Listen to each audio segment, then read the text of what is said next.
3.5 वर्षाच्या चिमुरड्या मुलींवर रेप केला जातोय आणि त्यानंतर तो संताप ओसरत नाही, तोच लातूर येथे 6 विद्यार्थिनींचं अशाच प्रकारचे शोषण करून त्यांच्यावर अत्याचार केला जातो।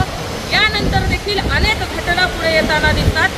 पुण्यामध्ये देखील 13 वर्षाच्या मुलीला तिच्याच मित्रमैत्रिणींनी दारू पाजून त्यांच्यावर रेप केला गेला। या घटना अतिशय निंदनीय आणि द्वेषजनक आहेत। अशा घटना होत असताना प्रशासकीयदृष्ट्या कुठल्याही प्रकारची काळजी घेताना आपण पाहतो दिसत नाहीये आणि याचा असंतोष महाराष्ट्रातनं राज्याच्या कानाकोपऱ्यात येत आहे।